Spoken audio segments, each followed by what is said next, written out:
Have you been putting in work in certain areas of your life, of your career, showing up consistently, doing it every day, doing it with heart and passion and believing in yourself and holding the vision, all of the things, and you're not seeing results? You're consistently doing what you're supposed to do, and you're just not seeing it, right? Your physical circumstances have not changed. Oh, welcome to the club, baby. I am there in so many areas right now, and I've been there in other areas in the past. And I really took a look this week at what helped move the needle for those other things that did turn around in my life. And I really wanted to share this with you because the past 2 weeks, I've been in a pretty big dip where emotionally I've been feeling frustrated and sad. And I went through a whole week of pretty much crying nearly every day. I know it sounds dramatic, but because there were certain things that I was really expecting to happen and visualizing and believing and doing the physical actions and, just like holding the energy and the feeling of it's done. It's already done. I know it's happening and it hasn't happened. And there are things that were really important to me. And we'll get into the important parts and how that relates to attaching to something and obsessing later. That's a big part of it. But I had a rough 2 weeks. It was really heavy. And I don't really like go on and share all of my emotions all the time. But my husband knows I've been in a really tough place. I've continued to, get up and do the work I needed to do. But after that, I've been like walking around at the park. For yesterday, I walked for an hour and a half at the park, just walking. I didn't even stop to go to the bathroom because I was just like, I'm going to walk until I feel better. And I didn't feel better. And then I came home and I took a shower and I slept for an hour and a half, which I don't do in the middle of the day. I never take naps in the middle of the day. Not because I don't believe I should. I don't know. I'm not a napper. But I did. And then I laid down for an hour or two later on in the night, which I also don't do because I generally try to just sleep 8 hours and then I'm good.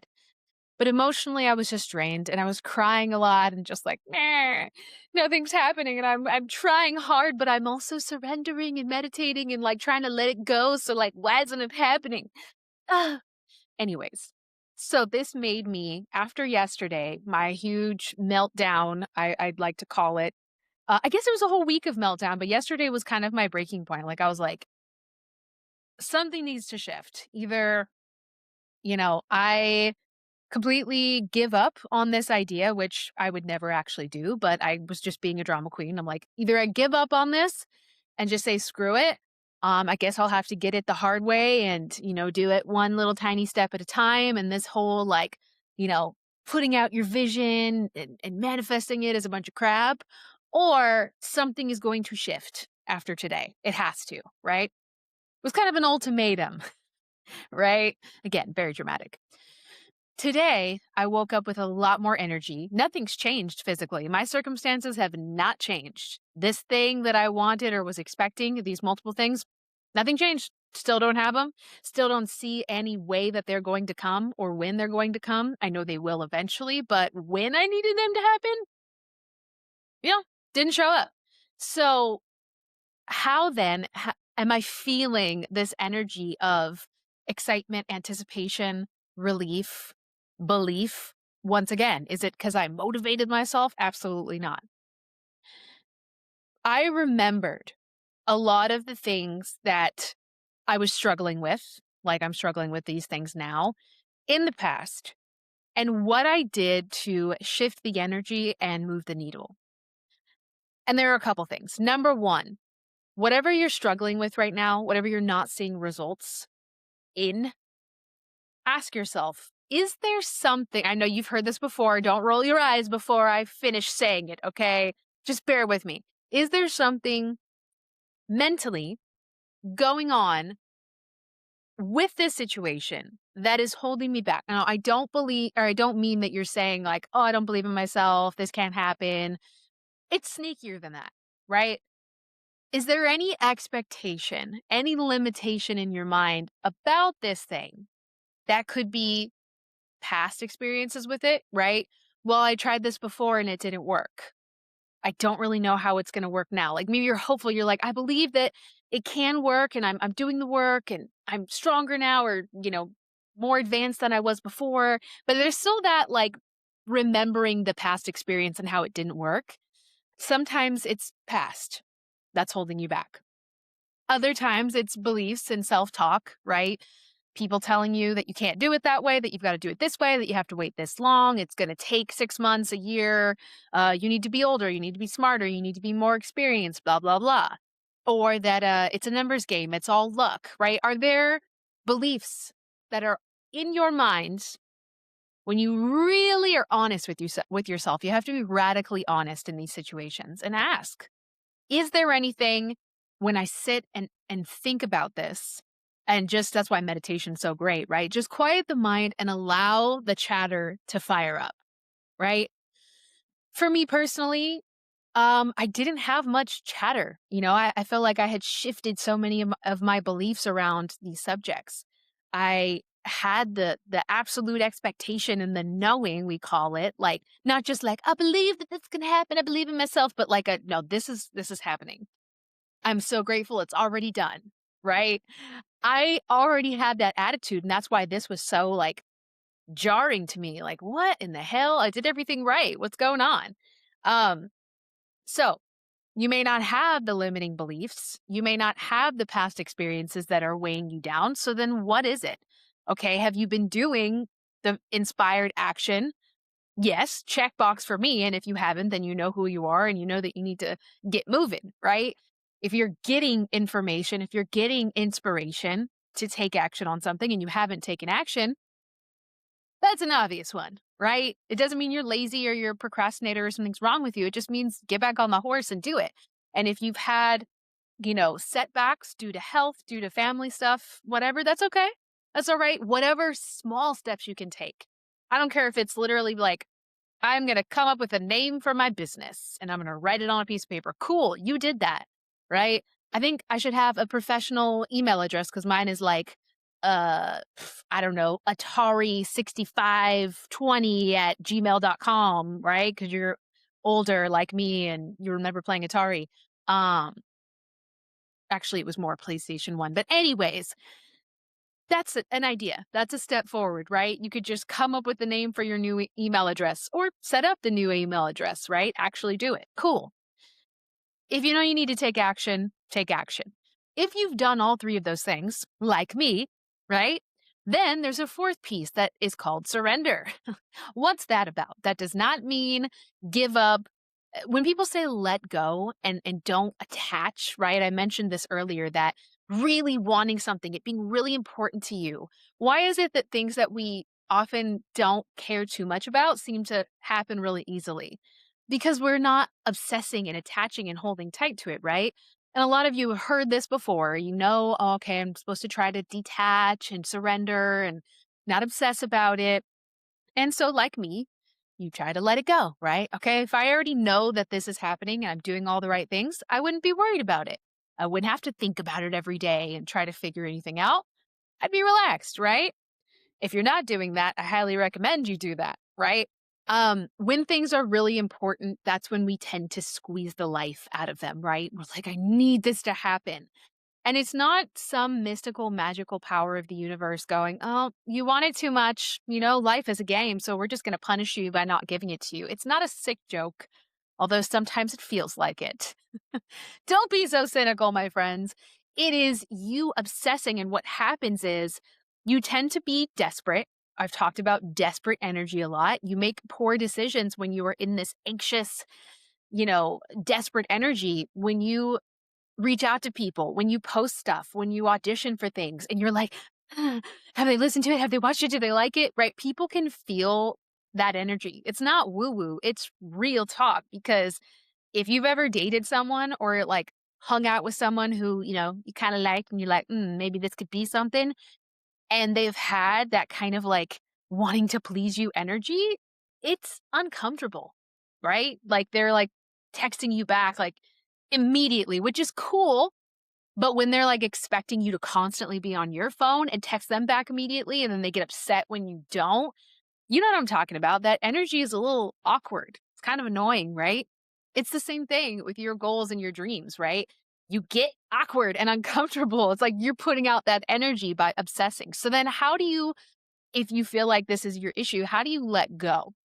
what really is surrender? It's not forgetting about your dream. It's not saying, oh, I don't want it anymore. I don't care. You can't stop caring about it. If it's something you really want, that's just not going to happen. So, what I like to do is, like I said before, continue to tell myself, hey, I'm doing all the right things, right? I'm working toward it. And I don't have limiting beliefs about it, right? We've checked that off the list. Okay. And I'm relaxed about it, right? Okay. Then I'm in surrender. I'm letting go of it. Again, it doesn't mean that you can't think about it. It's just acknowledging that, hey, I'm on the right track. So I don't need to continue to obsess because the inspired actions are going to come to me when it's time, right? When it's the right time for me to reach out to this person or that person. I'm not saying that there's perfect timing and that you have to wait for some grand sign, right? But I trust and know that when I want something and I'm staying in the energy of believing it's already done and taking the actions, then that's all you can do, right? So that's really surrender. It's just acknowledging I'm doing what I need to do. So there's nothing more for me to do. Humans don't really like that. We like to be so in control. And this brings up the topic of being a control freak. I'm a recovering control freak.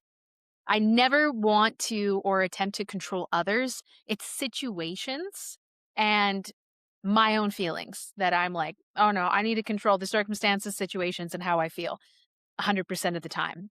I've been letting that go over the past 6 months. Been getting better, but um, when you're trying to control everything, you don't see so many of the doors opening around you that you do see when you are relaxed and just moving one foot in front of the other each day towards your dreams and you've let go of all limiting beliefs. You'll see way more opportunities because you're not tunnel vision trying to force things to come together, right? So, if you have done all these things, like I have, including the surrender part, then what's left? What is the reason behind the needle not moving for you? And a lot of people would say, well, it is what it is. Like you just get lucky when you get lucky and you can't control time and control other people. And yes, you can't control other people and control time. It's not like you can manipulate anyone or anything. But I don't agree that people get lucky. I really believe, because I've seen it in my own life and the others around me, that luck is really moving in the direction of what you want consistently, showing up and being open and not obsessing and surrendering and taking inspired action rather than just trying to do everything every single day all the time. Taking inspired action when it hits, that is that luck, that perfect timing, right? Is when you really feel called to do something and there's a lightness to it, right? It's not like I don't know, it's hard to explain. It's not like this is the biggest chance I've ever had in my life and I must do this and I must win this contest. It's got to happen. This is my moment. It's actually really light. And it's almost like you know you're gonna get the thing before it even happens. It's weird. Like, you may not consciously realize that, but there's a part of you that's like, "Hmm, this is really interesting." There's a curiosity to it, and it's almost like you kinda know you're gonna crush it, right? So, that's what I believe about luck. Uh, if you've done all the things, what moves the needle and what I am doing now, reminding myself, you have to have fun. Now, I don't mean that you have to feel good all the time in order to achieve goals. No, absolutely not. Otherwise, whenever we've been sad or sick, then nothing would have happened in our lives, right? Like no progress. And that's not the case. We've all had moments where we felt like crap and we didn't feel like life was great, but something really good happened, right? So it's not about feeling good all the time, but it is about having the playfulness and what I call joyful distraction. Because if something is so important to you and you're obsessed with getting it in a certain timeline, especially, or seeing the progress, you're like, I need to see some progress, right? You begin to grip. And even if you try your best to surrender it and give it up, you can't stop thinking about it. You can't stop noticing that the results are not there, right? You can't stop looking at your bank account and seeing the number still says $5, not 5,000 or 500,000 or 5 million, whatever it is. Um, I've seen every day that I open my email that I'm not booking gigs, or I go on social media and I see that there's no comments, no likes. How can I not pay attention to that? That's the problem. When we are focused on the lack, we can't help but to bring more lack, not because it's mystical magic, once again, unless you want it to be. I kind of like that, but more so because you are not able to see how the pieces are coming together in small ways, one little thing at a time, right? So maybe you didn't get the booking or you didn't get the social media numbers that you were looking for, but more people followed you, or something else happened that actually will help you get more followers or more gigs, right? Someone else noticed your audition and was like, you're not right for this, but they kept you in mind. They shortlisted you. They saved your profile for later. And then a month from now, they reach out to you. That happened to me. I didn't get picked for a gig, but they reached out to me via email a month later and were like, "Hey, we found your profile on Voice 123 and we want to give you an audition to do for this other job." Oh, okay. And I booked the job. That was my EOS body wash commercial that I got to sing and voice act in, right? But that was after looking at not booked, not booked, not booked, not booked a million times, right? And I finally took my eyes off of that and went on vacation. Well, not on vacation, but I kind of did like a mini staycation for a couple days, just to rest my vocals after the holidays, because that was my busy season. And then I booked the gig, right? Because I wasn't sitting there so focused on what wasn't happening. So this is kind of the final step in the process where you want to have as much fun as possible, A, so that you feel good. And that just is nice, right? It's nice to be in a good mood and to enjoy your life and to be more present. But B, it's to joyfully distract yourself from what you were obsessively thinking about all the time, right? So you notice, I'll give you the perfect example. When you are waiting for someone to write back to you, text, email, whatever, it feels like forever, right? The time goes by so slow and you're like, bruh, right? You keep looking at your phone. I'm not going to look at my phone. And then 5 minutes later, did it send? Right? You go back to your email. Did it properly send? Or maybe they just didn't get it. Should I send up a follow-up text? Right? You obsess and time just moves so slow. And again, you just focus on the lack, right? And then your mind starts to go about like, well, this is the second time that they haven't gotten back to me. And then I noticed that they're on social media. They're online right now and they're messaging other people. So maybe they hate me now. Like, and you start going into these ridiculous spirals, right? Understandably. When you are joyfully busy, I say that because I don't like the idea of keeping yourself busy with stuff that is not important, because then you're just going to burn yourself out. But joyfully busy is like, yes, do your work, do the things you need to do your exercise, meditation, go for your walk, play with your kids, and then do things that are fun, right? I like to play video games. I like to watch movies. I like to just get on the phone with my friends and talk about XYZ. You go to church, you go to different events, concerts, filling your time up with things that bring you joy in some way, distract you from the lack, distract you from obsessing about the results and have I made any progress? And they make you feel better, right? I know it sounds so simple and you're like, yeah, okay, whatever. But I'm telling you, the moment that you start doing that, things shift. And I've noticed that in so many areas of my life where I finally, the biggest one was with my relationship with my husband.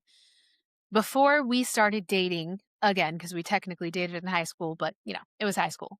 I was in toward the end of a very toxic relationship. It was very tough.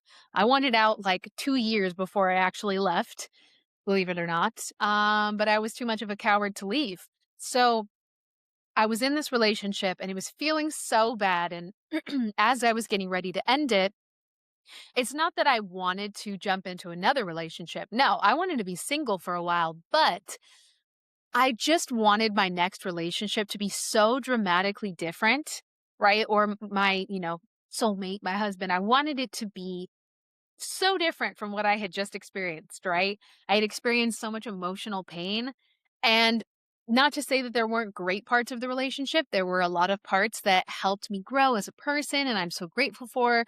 And they were not a terrible person. He wasn't bad. It's just the mindset was so different. And the levels of understanding about mental health and emotion and how you treat others was not on the same page. So, anyways, it's not that I wanted a relationship right away, but I had this strong desire for my next relationship to be so loving, so supportive, like a best friend that I could tell anything, no fighting, no drama. I mean, everyone has a tiff occasionally, like a little argument or discussion about something that they don't agree on. Me and my husband will have our once in a while occasional little, it's more of a and a rolling of the eyes, but it's never a fight. We don't fight. I swear. We've been together 7 years. We've been married almost a year and we don't fight. And that's because I visualized and I felt in my heart, like, this is what I want. But the thing was, it wasn't important for it to happen right away. In fact, I didn't even care for it to happen right away because I was like, I should take time to be single, right? And take a break from relationships. So I was in that energy and I was excited about it. But then I turned my attention towards something else, right? And mind you, I had let go of limiting beliefs about, I didn't feel like I won't find a man like this. It's too hard. No, none of that. I absolutely believed that I would find my perfect partner and he was out there because this was also helpful. I had guy friends around me who fit almost every characteristic of what I wanted in a relationship. I just wasn't attracted to them, right? Like, your homies or your homegirls that you're like, oh man, you'd be perfect. I just am not attracted to you. You can't force that, right? So I would think about, and part of my visualization was the relationship I had with these friends. I want that friendship. I just want to add the romance to it, right?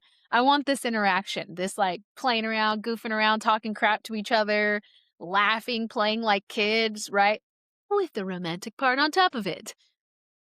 And then I let it go because I was like, I don't care when this happens. I'm not worried about it. And I was ending the relationship and really focusing on my music and on my work and getting my finances, back together because I was in a terrible financial place at that point. So me focusing on something else, beginning to have more fun, go to more fun events. I started going to like reptile shows. That's how we got our first snake, me and my husband.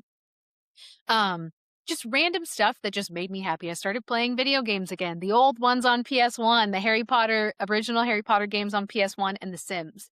And I just dove into fun while still doing other things, but actually with the relationship part, I was not actively looking for a partner.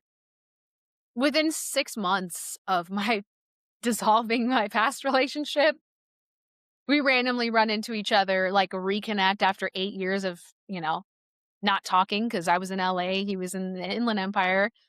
Just randomly got back together and then boom, fireworks. Oh my God, you're the person I've been waiting for my whole life. You're my entire vision, right?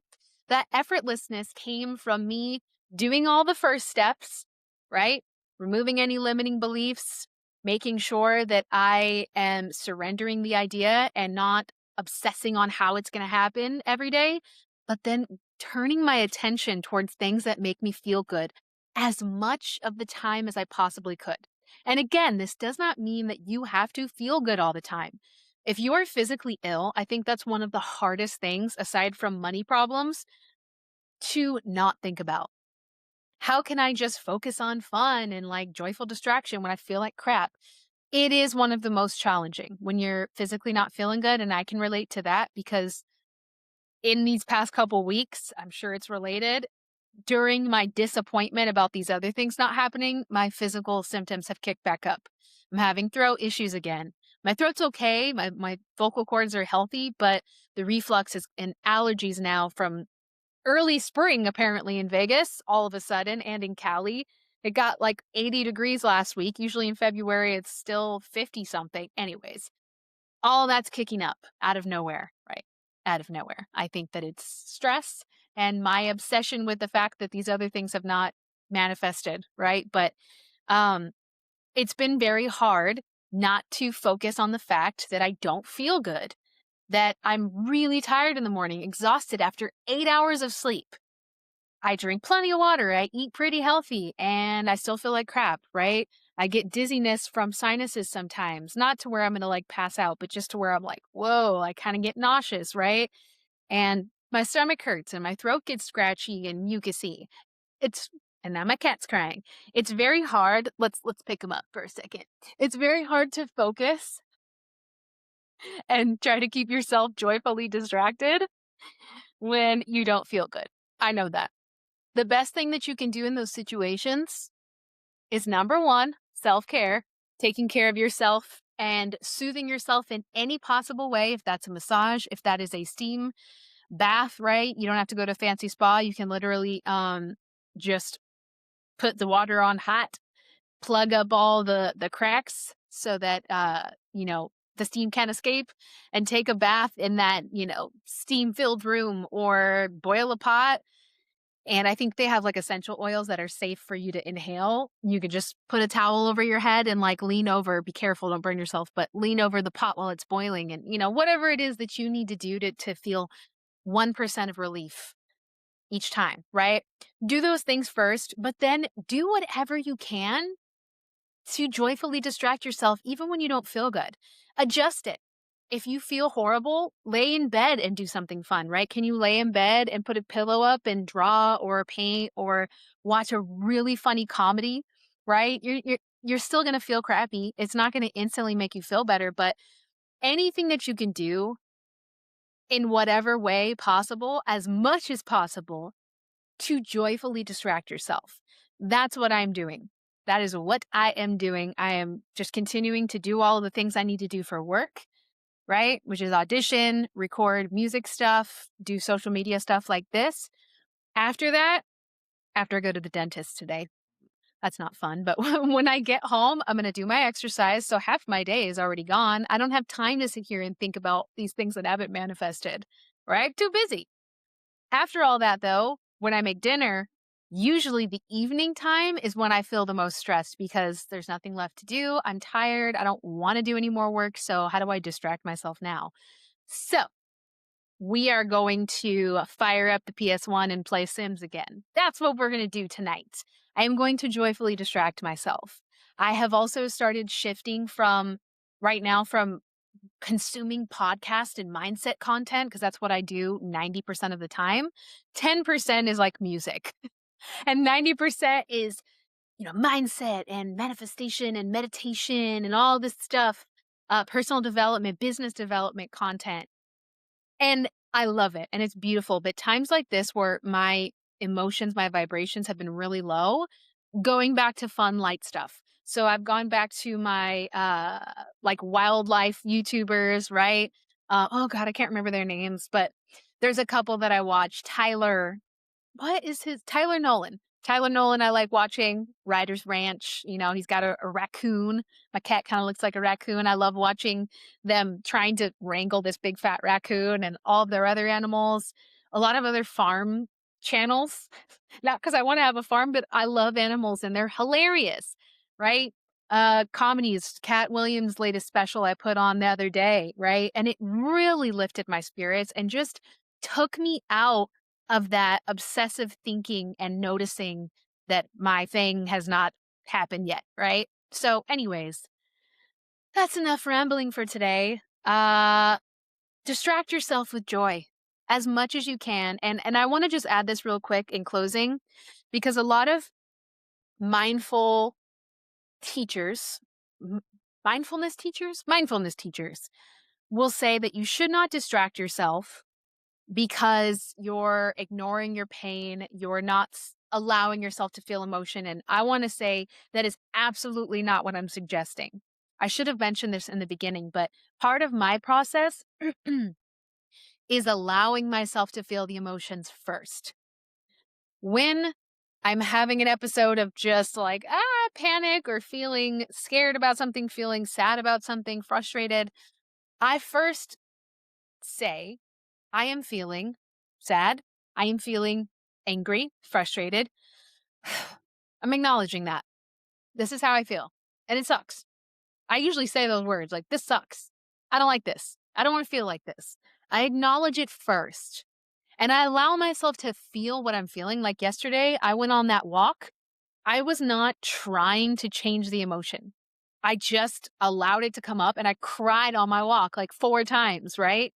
And then I felt motivated again. I was like, yeah, nah, I'm going to do this and everything's going to change and I'm powerful. And then like a minute later, by the time I was done, though, I did feel better because I just allowed the emotions to come up. So I am not suggesting that you just, if you feel bad, oh, let me just distract myself so I don't feel emotion. No, no, no, no, no. And there is a certain amount of observing what's not working and being curious about, I wonder if, there's something I can shift or adjust or change to change this result. That's important. There's room for that, but for most of us, our problem is not that. Most of us do think, right? I mean, there are some people I know who immediately numb when they feel stressed and they go to drinking or video games or whatever and they ignore the problem. But for most people, including myself, and I'm sure most of you watching this, your issue is not that. If it is that, you need to be open to feeling your emotions more. I shouldn't say you need. You do whatever you want. I'm just inviting you to try that. But for most of us, it's that we obsess too much and we try so hard to fix it, right? Or to shift something or change it. Maybe if I think these thoughts or do it this way, no, just stop. You've already opened things up to observe. Okay, maybe I could adjust this. Maybe I could ask for help. Maybe I could get some advice. But then you're done. Move on, right? You've already done what you can.